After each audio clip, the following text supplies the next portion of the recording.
we did a study with, and we call it a ground truth at scale. It was 12 years of data, 5,000 campaigns, $375 billion in advertising spending. And what we did is we wanted, look, we know advertising works. The ARF is 80 years old, and we know advertising works. We wanted to understand how it works across platforms. So we looked at the effectiveness of different platforms in building ROI, and what we discovered is that more platforms are better. And that actually the strongest interaction between two platforms is television plus digital. And that yields a $1.60 ROI, so 60% greater ROI than just television alone. And so as we see marketers actually shifting dollars to digital instead of adding dollars, our advice is actually to add back television if you're shifting over to digital, is to make sure that you have that combination, because they're really strong interaction effects.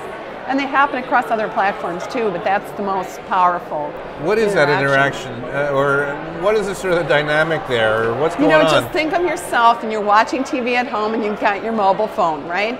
And you're maybe, I don't know if you're a sports fan, but you're checking the score and you're watching, maybe the family's watching another show, and so you be distracted to this, like, wow, there's a play in your show, but then something else happens on the television. There's an interaction for the consumer between those platforms.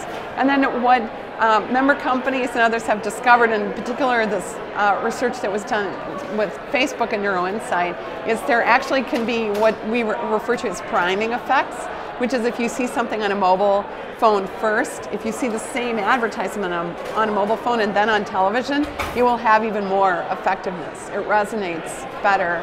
We know brands are built in the brain.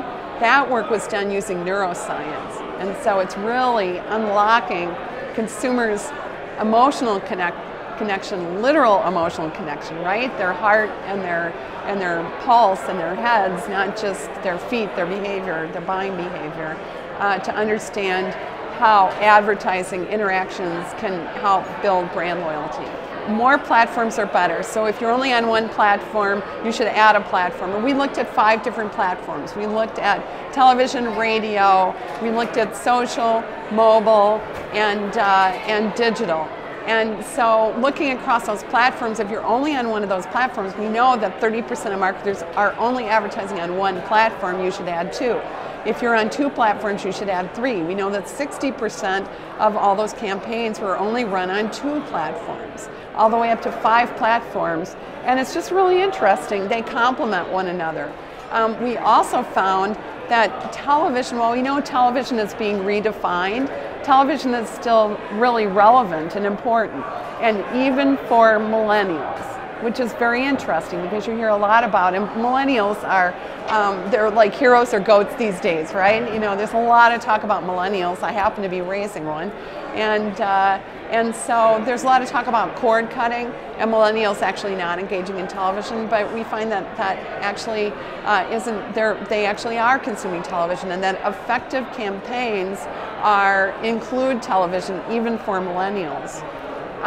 We found that creative is really important, and that having a unified creative campaign across the platforms is critically important, and then customizing it to that platform. So you don't really want to just take your television ad and twix it straight over to the mobile phone. You want to customize it to that platform, but you want it to be a unified campaign so there's consistency in the messaging. And then finally we discovered that if we took the marketing dollars and distributed them across these multiple platforms, we discovered that we could actually identify and unlock $31 billion in incremental investment in marketing spending.